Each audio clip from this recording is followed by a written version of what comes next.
Bonjour à tous et bienvenue dans ce Morning Bull Live. Nous sommes le 31 mai 2022. C'est la fin du mois de mai, dernier jour de trading de ce mois, premier jour de la semaine aux États-Unis puisque c'était fermé hier soir, donc on ne sait pas encore trop ce qui va se passer. Alors comme d'habitude, quand c'est le lendemain d'hier, après une clôture aux États-Unis, c'est toujours un petit peu difficile. Regardez un petit peu les news de cette nuit, c'est assez misérable. Donc aujourd'hui, je vais vous parler un peu de l'Europe, de la France en particulier, et puis on va parler aussi beaucoup du pétrole parce que c'est le thème de la journée, puisque cette nuit, les gens de l'Europe se sont mis d'accord pour mettre un nouvel embargo contre la Russie, et du coup, ils ne vont plus acheter leur pétrole. Enfin presque.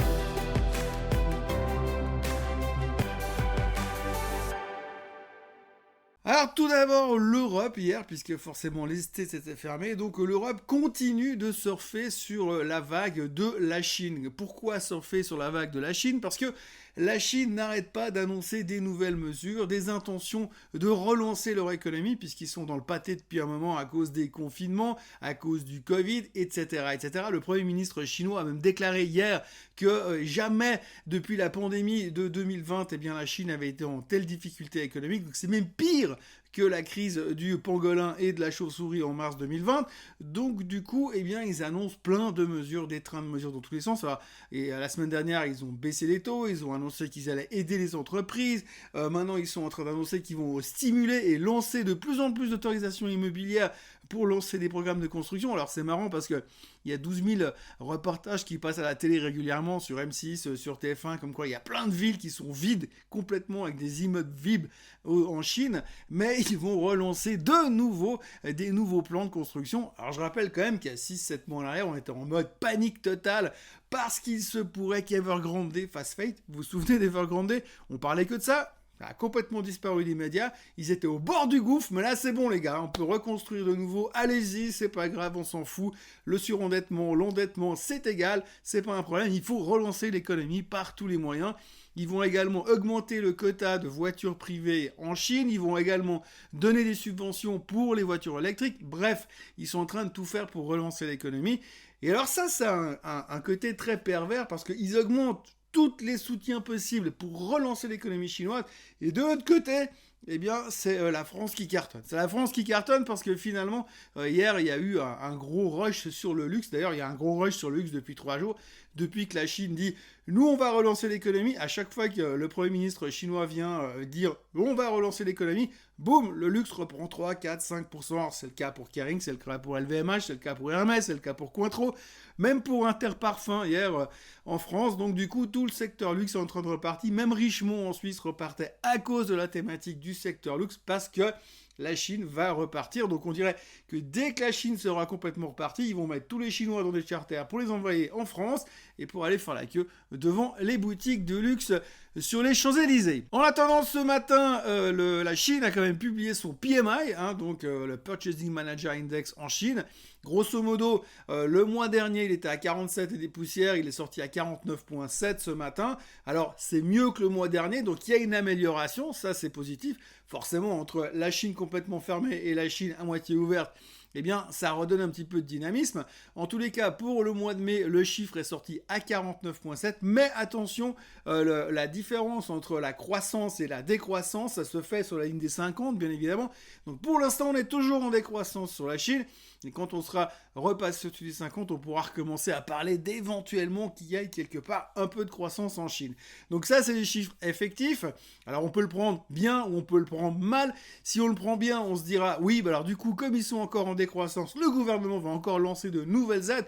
Je sais pas, construire des nouveaux immeubles encore un peu plus, gratuitement peut-être, je sais pas, injecter plein d'argent dont on ne sait pas d'où ils sortent, ou printer plein de yuan pour soutenir l'économie, peu importe, on peut le prendre comme ça, ou dans l'autre sens, on peut dire, ah attention, c'est pas encore gagné, ils sont pas encore complètement sortis de l'auberge, et puis les déconfinements se font quand même progressifs, donc Sait-on jamais, peut-être que ça n'est pas complètement terminé de ce côté-là. La nouvelle de la nuit, c'est le pétrole, encore une fois. Donc on en parlait hier matin pour d'autres raisons, mais globalement ce matin, la nouvelle est tombée. Alors ça fait des semaines qu'on attendait une décision de l'Union européenne par rapport au problème du pétrole russe. Ils voulaient faire un embargo, les Américains en ont fait déjà un il y a 5 ou 6 semaines en arrière, et puis depuis, eh bien, ça brassait beaucoup d'air à Bruxelles pour essayer de trouver une solution.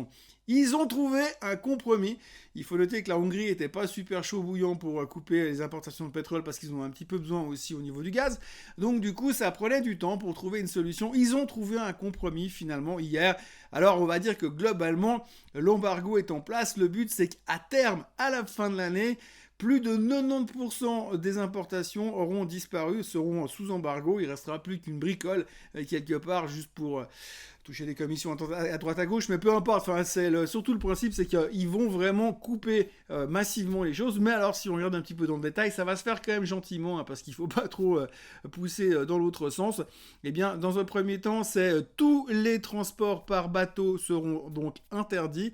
Par contre, tout ce qui vient via les pipelines, ça c'est bon, on pourra prendre encore. Grosso modo, 2/3 du pétrole russe pour l'instant est sous embargo. Il y a encore une partie qui rentre, mais ça devrait diminuer encore et encore. La nouvelle n'est pas surprenante en soi, ça fait un moment qu'ils voulaient le faire, ils l'ont fait, ok, super, maintenant qu'est-ce qui se passe derrière ? Eh bien, qu'est-ce qui se passe derrière ? Aux surprises, eh bien, le baril s'envole, le Brent, le WTI, tout le monde est en train de repartir en direction des 118, il y a même eu un prix payé à 120 ce matin, donc on voit que le baril repart. Techniquement, sans avoir fait des longues études d'analyse graphique, s'il n'y a pas un truc en dehors qui vient se produire comme, je sais pas, une nouvelle décision des États-Unis de soudainement lever les embargos en Iran, au Venezuela dans la minute qui suit, le baril est parti pour aller en tout cas à 130, là où il était l'autre jour au début de l'invasion russe en Ukraine. Et donc du coup, vous pourrez faire le calcul pour savoir où est-ce qu'on va se retrouver sur le prix à la pompe dans quelques semaines. Donc le problème reste toujours le même, c'est toujours même assez compliqué. Le baril continue de monter et visiblement il n'est pas prêt de s'arrêter. Comme je le disais hier, en plus les stocks sont vides, a priori. En plus les Russes ont donc réduit leur production en anticipation de ce qui est en train de se produire aujourd'hui. Et donc forcément du coup de moins en moins de stocks et la demande continue d'augmenter. Et on verra encore que ça va pas s'arranger puisqu'on a vu que le kérosène a quasiment doublé ces derniers temps.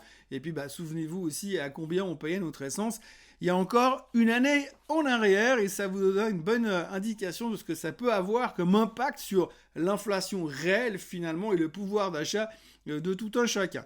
Il est vrai qu'aujourd'hui dans certains pays comme la France, ils ont mis en place des mesures pour payer moins cher l'essence. Mais au bout d'un moment, comme de toute façon les 2/3 c'est des taxes, eh bien ça continue à faire de toute façon très très mal et ça continue à se compliquer. Et c'est pas les quelques euros que le gouvernement français a mis en place pour ses citoyens qui va forcément changer la donne. Bref, donc du coup, on était content la semaine dernière à côté de cet aspect inflationniste, mais rappelons quand même que le pétrole continue de monter et que c'est un gros facteur au milieu de tout ça. Je l'ai dit hier, je suis obligé de le redire parce que, encore une fois, historiquement parlant, on en parle très peu ces temps, mais dans les métiers financiers, enfin depuis que je suis là, en tous les cas, chaque fois qu'on atteint les $100 sur le baril, on dit « Ah, attention, baril en dessus de $100, récession à venir ». Pendant qu'on se méfie sur le pétrole et qu'on parle de l'inflation, eh bien on peut aussi parler des chiffres de l'inflation en Allemagne, puisque hier l'Allemagne a annoncé ses chiffres de l'inflation au plus haut depuis 50 ans, 8,7% d'inflation en Allemagne, donc jamais vu des chiffres pareils, on attendait un peu moins que ça, c'est sorti en dessus des attentes, le marché s'en fout pour l'instant, parce qu'on a vu qu'il y avait des bons chiffres aux États-Unis vendredi, donc on se dit que c'est pas grave, forcément si il y a un ralentissement de l'inflation aux États-Unis, ça va venir aussi en Europe, donc on s'en fout, et puis les Européens n'ont pas encore commencé à monter les taux, ça sera pour le mois de juillet, donc voilà, grosse nouvelle quand même, 8,7% d'inflation en Allemagne, on attend aujourd'hui les chiffres de l'inflation en France, on attend 5%, c'est pas qu'ils sont forcément meilleurs en France, c'est simplement qu'il y a des aides gouvernementales qui font que ça cache un petit peu l'inflation, mais sinon elle serait plus ou moins proche de celle de l'Allemagne, selon les experts, c'est pas selon moi, parce que moi j'ai arrêté de calculer ce genre de chiffres il y a bien longtemps, pour être honnête, je ne les ai jamais calculés, mais en gros, c'est là où on en est de ce côté, du côté inflation en Europe. Du côté États-Unis, il y a monsieur Christopher Waller, qui est un des membres de la Fed, un des membres votants de la Fed, un des gars qui participe à tous les meetings ces derniers temps. et qui est venu nous parler hier lors d'une conférence en Allemagne pour dire que selon lui, eh bien, l'inflation n'était pas suffisamment encore combattue. Donc lui, il était vraiment convaincu qu'il faut continuer à monter les taux massivement à chaque meeting de la Fed en juin, en juillet, et surtout ne pas faire de pause en septembre. Lui, il veut qu'on continue à monter les taux massivement à coup de 0,5 jusqu'à que finalement l'inflation mette un genou à terre et puis qu'on puisse lui tordre le cou une fois pour toutes. Et tant que ça ne sera pas fait, il estime qu'il ne faut surtout pas relâcher nos efforts. Alors voilà, pour l'instant, il n'y a pas eu vraiment d'impact sur le marché. Ces déclarations qui sont plutôt hawkish n'ont pas impacté les marchés. Ce matin, très très tôt ce matin, les futurs étaient plus ou moins flat. Ils sont descendus jusqu'à moins 0,6. Ils sont remontés à moins 0,3 entre le pétrole et les différentes déclarations de tout un chacun. On sent qu'on va bien rester quand même concentré sur l'inflation ces prochains temps et que après le fort mouvement qu'ont eu les marchés ces derniers temps, on pourrait quand même s'attendre à 2-3 prises de profit, ce qui serait assez logique. Et typiquement sur certaines techs américaines, quand on voit les mouvements qui ont été faits ces dernières semaines. Donc voilà, aujourd'hui, on nage en plein monde de l'inflation. Encore une fois, je suis désolé, je sais qu'il y en a qui ont marre qu'on parle toujours de la même chose, mais en même temps, je préférais à l'époque, quand on vous parlait des tweets de Trump ou des tarifs douaniers avec la Chine, parce que c'était beaucoup plus drôle, ça changeait tous les jours au moins. Et puis aujourd'hui, eh bien non, on est focus sur cette nouvelle problématique de l'inflation. Donc on lutte contre, et puis on essaye d'en parler le moins possible, mais pour l'instant c'est vraiment le sujet central. Et en plus, comme hier vous aviez les États-Unis qui étaient fermés, c'était pas forcément très très simple. Aujourd'hui, on aura les chiffres du chômage en Suisse, en Allemagne, on aura le CPI en France, comme j'ai dit tout à l'heure, et puis cet après-midi, on aura le Chicago PMI aux États-Unis. Et puis surtout, on aura la confiance du consommateur qui va sortir en même temps à peu près que les chiffres du Chicago PMI en fin de journée. Et il faudra faire très très attention parce que si on a la moindre indication que le consommateur est en train de lâcher et de craquer nerveusement... Voilà, j'ai craqué nerveusement. Et bien, à partir de ce moment-là, ça risque de se compliquer à nouveau. Et puis, on aura peut-être oublié toutes nos belles intentions par rapport aux bonnes nouvelles qu'on a eues vendredi dernier. Voilà, c'est tout pour aujourd'hui. On a une vraie journée qui recommence. Les Américains sont de retour. On a 4 jours consécutifs avec tout le monde qui est présent. On va pouvoir se reconcentrer sur toute cette thématique économique. Et puis surtout, vendredi, comme d'habitude, on aura les chiffres de l'emploi. Ça nous donnera un truc à discuter la semaine prochaine parce que forcément, on ne saura les chiffres que vendredi après-midi. Donc on en parlera lundi prochain. Mais d'ici là, on va bien évidemment se revoir demain matin et puis après-demain matin et puis encore vendredi matin. Mis à part ça, comme tous les matins, je vous encourage à vous abonner à la chaîne Suisse Côte francophone. N'oubliez pas de mettre un like, un pouce positif sur cette vidéo si vous avez aimé. N'oubliez pas de la partager et puis bien sûr n'oubliez surtout pas de revenir demain. D'ici là, passez une excellente journée et puis regardez pas trop les prix de l'essence à la pompe parce que c'est extrêmement déprimant sinon. À demain, bye bye.